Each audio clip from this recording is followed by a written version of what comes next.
Hello, welcome to today's sermon.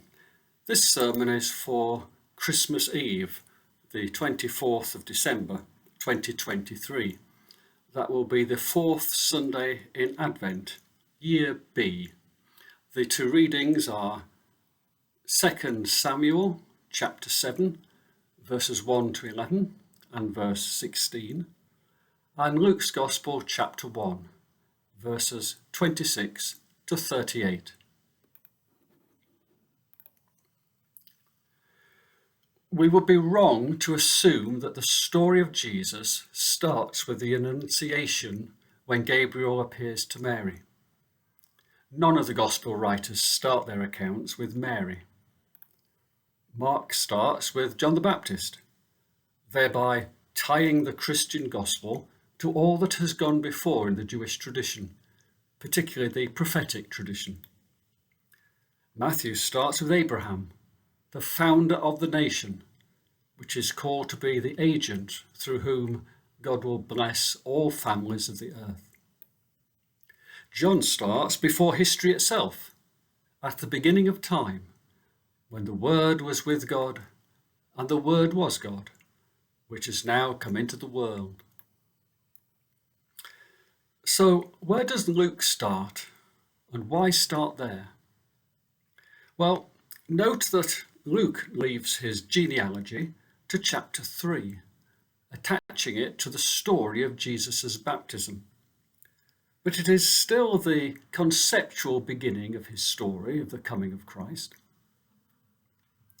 In Luke 3 verse 38, Luke traces the origin of his account to Adam, the first human, and the beginning of the entire human story.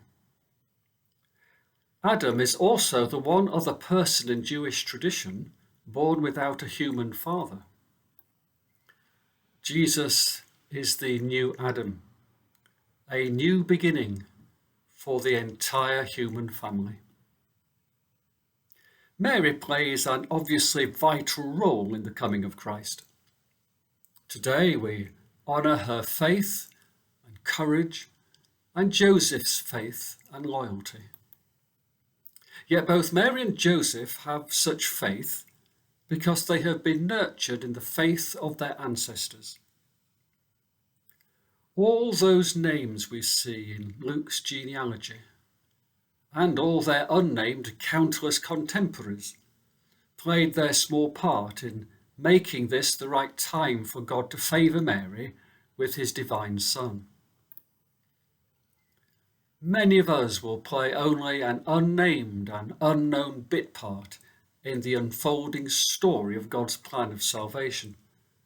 But whether named or unnamed, whether garlanded with praise by generations to come, or forgotten in the flowing stream, God requires us to play our small part, so that the next great hero or heroine may be raised from the good soil of our faith tradition.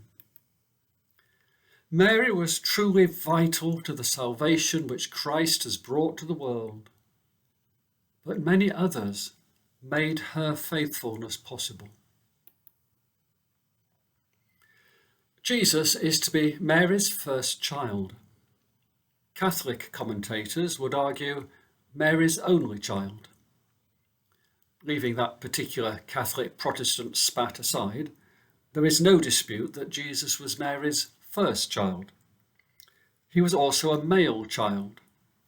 These factors have significant repercussions under Jewish law. Luke tells us later that Mary and Joseph take Jesus to present him at the temple for circumcision. Luke also makes a reference to Mary and Joseph offering a pair of doves as an offering. That's Luke 2 verse 24. This offering is the traditional sin offering for purification after childbirth. Jewish tradition believed that the experience of childbirth, rather like the experience of menstruation, caused a woman to be ritually unclean and in need of a purification offering. This is what Luke is referring to. However, there is something that is missing. Now, Luke goes to the trouble of mentioning the detail of the purification offering, so it is unlikely to have been just an oversight. So, for deliberate purposes, there is no reference to the Pidyon Haben, or redemption of the firstborn son offering. According to Jewish custom, the birth of a first son had to be marked by a ritual sacrifice to buy back or redeem the child from God. The idea was that the firstborn son should be dedicated to God as a priest, rather like Samuel in the Old Testament. This became restricted to the Aaronic priestly line and the Levites, their assistants.